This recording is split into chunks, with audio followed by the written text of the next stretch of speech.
উপযোগী face pack. শুষ্ক ত্বক।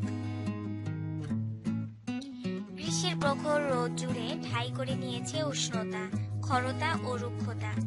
প্রাকৃতিক এই রুক্ষ রূপের ক্ষয়ের যাচ্ছে জীবনী শক্তি এবং আপনার ত্বক বয়ে বেড়াচ্ছে সেই ক্লান্তির ছাপ।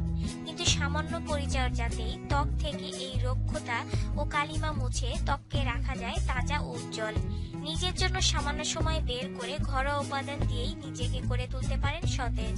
এসব উপাদান ত্বকে পুষ্টি যোগায় ও কোষের পুনর্গঠনের পাশাপাশি রোদে পোড়া ভাবটাও কাটায়। তাৎক্ষণিক সতেজতার পাশাপাশি যে রেখে যায় দীর্ঘস্থায়ী লাবণ্য। আসুন জেনে নিই ঘরোয়া ফেস প্যাকে ত্বকের পরিচর্যার উপায়।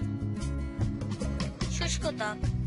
1 চা চামচ আমন্ড অয়েল, 1 চা চামচ পিপারিমেন্ট অয়েল, মুগ ডাল বাটা ও ময়দা মিশিয়ে প্যাক তৈরি করুন।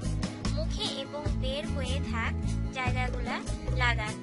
20 মিনিট রেখে ধুয়ে ফেলুন।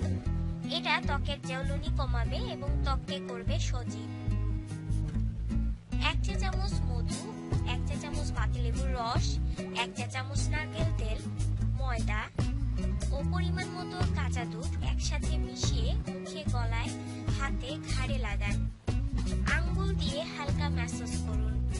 20 মিনিট পর ধুয়ে ফেলুন। দেখবেন ত্বকের রুক্ষতা উধাও হয়ে গেছে। ময়দা, গোলাপ জল, চন্দন গুঁড়া একসাথে মিশিয়ে ত্বকে লাগান। 15 মিনিট পর ধুয়ে ফেলুন। ত্বকের ক্লান্তি দূর হবে